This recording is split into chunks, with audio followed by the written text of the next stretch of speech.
Welcome friends பேக்லட்சுமி serial இன்னைக்கு எபிசோட்ல என்ன இன்ட்ரெஸ்டிங்கான சீன்ஸ் வரப்போகுதுன்றத பத்தி பார்க்கலாம். ஜெனி பாக்கியாட்ட மீட்டிங்ல நல்லா போச்சா ஆண்டி அப்படின்னு கேக்குறாங்க. என்ன மீட்டிங் போயிட்டு வந்திருக்கிற அப்படின்னு ஈஸ்வரி கேக்குறாங்க. ராஜசேகர் சார் கம்பெனியோட அனிவர்சரி வருது, அதனால அங்க ஒர்க் பண்ற 500 எம்ப்ளாயீஸ்க்கு கிராமத்து ஸ்டைல்ல குக் பண்ணி தர சொன்னாரு லஞ்ச் அப்படின்னு சொல்றாங்க பாக்கியா. பெரிய ஆர்டர் எடுத்து பண்ணணும்னா என்கிட்ட அந்த அளவுக்கு பணமும் கிடையாது, என்கிட்ட வேலை பார்க்குற ஆட்களும் இல்லை அப்படின்னு சொல்றாங்க. நிறைய கடன் வேற இருக்கு அப்படின்னு சொல்றாங்க பாக்கியா. அதை கேட்ட ஈஸ்வரி சொல்றாங்க, பெரிய லெவல்ல பிசினஸ் பண்ணா இப்படிதான், சில நேரம் லாபம் வரும், சில நேரம் கடனும் வரும் அப்படின்னு சொல்றாங்க. பாக்கியா சொல்றாங்க, இது என்னோட பிசினஸ்னால வந்த கடன் கிடையாது அத்தை அப்படின்னு சொல்றாங்க. பிசினஸ் ஆர்டர்னால வந்த பிரச்சனைய சரி பண்றதுக்காக வாங்கின கடன் தான் இது அப்படின்னு சொல்றாங்க பாக்கியா. அந்த பிரச்சனைனால என்கிட்ட வேலை பார்த்த நிறைய பேர் போயிட்டாங்க அப்படின்னு சொல்றாங்க. புதுசா வந்தவங்களுக்கு நிறைய ஆர்டர் எடுத்து செஞ்செல்லாம் பழக்கம் கிடையாது அப்படின்னு சொல்றாங்க பாக்கியா. அதை கேட்ட ராதிகா சொல்றாங்க, உங்களுக்கு பணம் தான் பிரச்சனைன்னு நினைச்சீங்கன்னா அந்த பணத்தை நான் வேணா கொடுக்குறேன் அப்படின்னு சொல்றாங்க.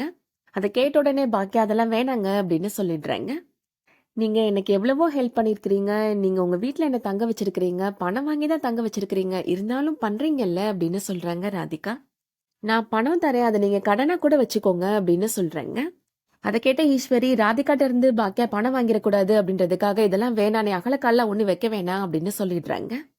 இதுக்கிடையில இப்போ கோபியுமே சொல்றாரு, உனக்கு ஆட்கள் தான் தேவைப்படுறாங்க அப்படின்னா என்னோட கிளவுட் கிச்சன்ல இருக்கிற எல்லா ஸ்டாஃபையுமே நான் அனுப்பி வைக்கிறேன் அப்படின்னு சொல்றாரு. அங்க வேலை பார்க்குற 2 செஃப்மே ரொம்ப எக்ஸ்பீரியன்ஸ்ட், அவங்க உனக்கு ரொம்ப ஹெல்ப்ஃபுல்லா இருப்பாங்க அப்படின்னு சொல்றாரு. ஆனா பாக்கியா யோசிச்சு பார்த்துட்டு, உங்க 2 பேரோட ஹெல்ப் இல்லாம என்னால பண்ண முடியுமான்னு பாக்குறேன் அப்படின்னு சொல்லிடுறாங்க. அப்படி எதுவுமே என்னால பண்ண முடியலன்னா அதுக்கப்புறமா உங்ககிட்ட ஹெல்ப் கேட்டுக்கிறேன் அப்படின்னு சொல்லிடுறாங்க. இதுக்கிடையில எழில்கிட்ட இந்த விஷயமா டிஸ்கஸ் பண்றாங்க பாக்கியா. எழில் பாக்கெட்ட சொல்றாரு, நானும் இந்த விஷயமா நிறைய யோசிச்சு பார்த்தேம்மா, அப்பாவோட ஹெல்ப் பண்ணி எடுத்துக்கிறதுல தப்பு இல்லம்மா அப்படின்னு சொல்லிடுறாரு. உனக்கு இந்த ஆர்டர் ரொம்ப முக்கியமா அப்படின்னு சொல்லிடுறாரு எழில். மறுநாள் காலையில பாக்கியா எல்லாருக்கும் இப்போ பிரேக்ஃபாஸ்ட் பரிமாறிட்டு இருக்கிறாங்க. கோபி ராதிகா செஞ்சு கொடுத்த ஓட்ஸை வேண்டாம் வெறுப்பா சாப்பிட்டுட்டு இருக்கிறாரு. அந்த ஓட்ஸை செஞ்ச ராதிகா உனக்கு வந்து பரிமாற மாட்டாளா அப்படின்னு கேட்டுட்டு இருக்கிறாங்க ஈஸ்வரி. ராதிகாவுக்கு ஆஃபீஸ்ல ஏதோ முக்கியமான மீட்டிங் இருக்குன்னு கிளம்பிட்டு இருக்கிறாமா அப்படின்னு சொல்றாங்க கோபி.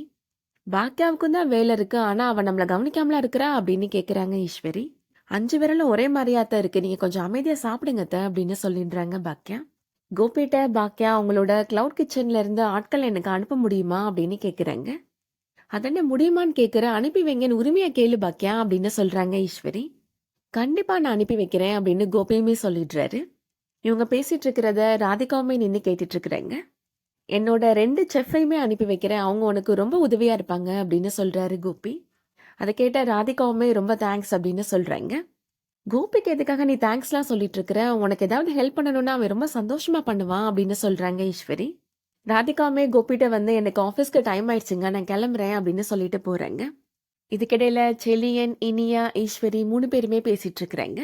கோபி இப்ப முன்னாடி மாதிரிலாம் இல்ல, பாக்கியா மேல ரொம்ப அக்கறையா இருக்கிறான் அப்படின்னு சொல்றாங்க ஈஸ்வரி. பாக்கியா ஏதாவது சொன்னாலே கோபியோட முகத்துல வெளிச்சம் வந்துருது அப்படின்னு சொல்றாங்க. நானும் அதை கவனிச்சேன் பாட்டி அப்படின்னு சொல்றாங்க இனியா. இந்த ராதிகா வீட்டை காலி பண்ணி போனது ஒரேடியா போயிருவான்னு நினைச்சேன், ஆனா பாக்கியா தான் தேவையில்லாம கூப்பிட்டுட்டு வந்துட்டா அப்படின்னு சொல்றாங்க. ரொம்ப காலத்துக்குலாம் ராதிகா இருப்பான்லாம் எனக்கு தோணல, கண்டிப்பா கோபியும் பாக்கியாவும் ஒண்ணு சேர்ந்துருவாங்க அப்படின்னு சொல்றாங்க ஈஸ்வரி. அது எப்படி பாட்டி நடக்கும் அப்படின்னு கேக்குறாரு செலியன். அவரு 2வது கல்யாணம் பண்ணிட்டு போயிட்டாரு, அதுக்கப்புறம் அம்மா அப்பாவும் சேர்றதுக்கெல்லாம் வாய்ப்பே இல்லை அப்படின்னு சொல்றாரு. அதோட இன்னைக்கான எபிசோட் முடியுது. ராதிகா தான் பணம் கொடுக்கறத மட்டும் பாக்கியா வேணான்னு மறுத்துட்டாங்க, ஆனா கோபிட்ட மட்டும் ஹெல்ப் கேக்குறாங்களே அப்படின்னு யோசிக்க ஆரம்பிச்சிட்டாங்க. கோபி மேல கொஞ்சம் பொசசிவா ஃபீல் பண்ண ஆரம்பிச்சிட்டாங்க ராதிகா. அடுத்ததா என்ன நடக்க போகுதுன்றத வெயிட் பண்ணி பார்க்கலாம். இந்த வீடியோ பிடிச்சிருந்துச்சுன்னா லைக் பண்ணிக்கோங்க. சீரியல் அப்டேட்ஸ்க்கு நம்ம சேனலை சப்ஸ்கிரைப் பண்ணிக்கோங்க. தேங்க்ஸ் ஃபார் வாட்சிங்.